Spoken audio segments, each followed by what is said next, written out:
Stephanie Lazarus was a police officer who was obsessed with someone she had been seeing casually in college.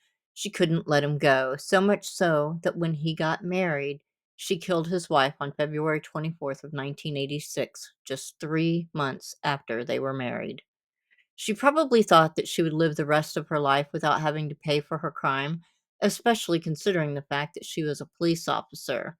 But what she didn't realize is that her perfect crime would come crashing down when she least expected it. Hello, and welcome to Storytime with One Big Hoax.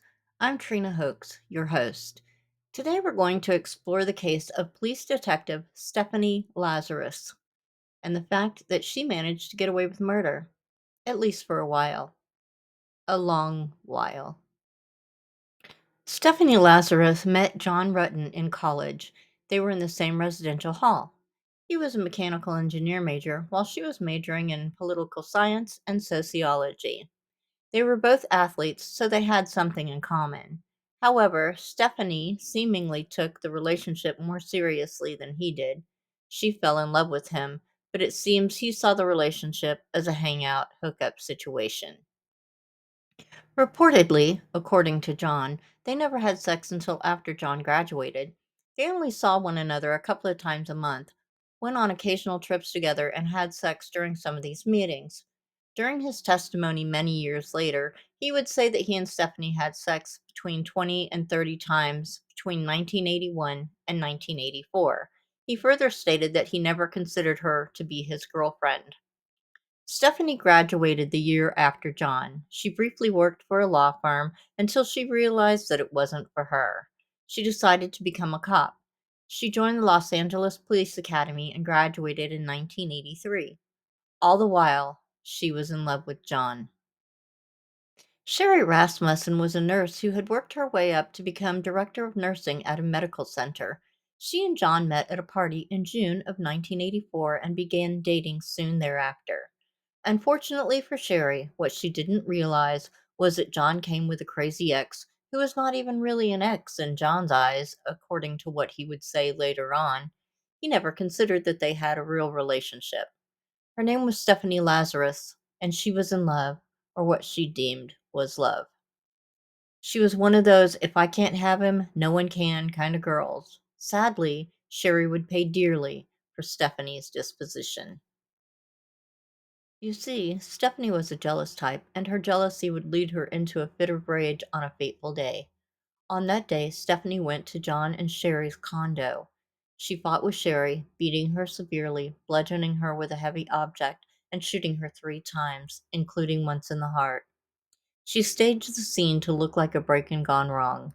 She even went so far as to take Sherry's car and abandon it approximately 2 miles away and leaving the keys in the ignition.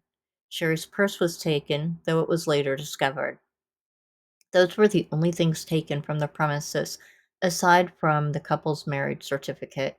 However, there were some electronics stacked inside the condo as if a robber were going to take the items but got caught, so left them behind. Staged, of course. During the struggle, Stephanie bit Sherry on the arm. Police at the time, though they bungled the investigation, had the wherewithal to swab the bite mark, which is what would, pardon the pun, bite Stephanie in the ass years later. People had pointed the finger at Stephanie from the beginning. Sherry had told her family about confrontations she had with Stephanie, instigated by Stephanie, including a time when Stephanie showed up at Sherry's place of work. However, it stated that the family did not know Stephanie's name. As for John, he mentioned that Stephanie was an ex, but he didn't think she had any reason to kill Sherry. What a foolish, foolish man. The man who had sex with Stephanie after he and Sherry were together. A man who knew that Stephanie was in love with him as she professed her feelings for him. Really? She had no reason. Now, look, I'm not blaming John. He didn't do this. I just think if he had been honest at the time about the extent of the relationship with Stephanie, she might have been imprisoned when she should have been. Maybe I'm wrong, shoulda, coulda, woulda.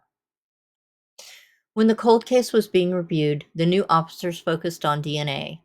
They looked at all the women in Sherry's life at the time, including relatives, who gave their DNA willingly. In the case of Stephanie, however, They tailed her to Costco one day and picked up a discarded drink cup that she'd had.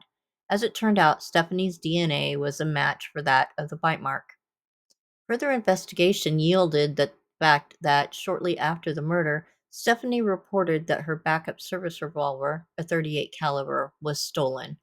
Oddly, she did not report this to the station at which she worked. As it turns out, Sherry was shot all 3 times with a .38 caliber handgun. Now, I'm not a medical professional and typically not rude, so I'm not going to say that Stephanie Lazarus is crazy, but woohoo. Whew. After one of the most ridiculous interrogations I've ever seen, she was arrested for the murder of Sherry Rasmussen. On March 8th, 2012, Lazarus was sentenced to 27 years to life in prison. She was eligible for parole in November of 2023. She was at one point granted parole, but it was later rescinded by California Governor Gavin Newsom. She was up for parole again in early 2025, but she was denied. Do you think there was some point that she put it all out of her mind and thought she would never be caught? Do you think that when DNA technology advanced that she got worried? Personally, I hope that it ate away at her every day of her life. Do you think she should have been paroled, or do you think she got away with murder for far too long to ever be released? She will be eligible for parole again in 2028. Thank you so much for watching today's video. I really appreciate it. I hope you'll join me again for another video. In the meantime, here's wishing you infinite hugs and kisses. Bye-bye.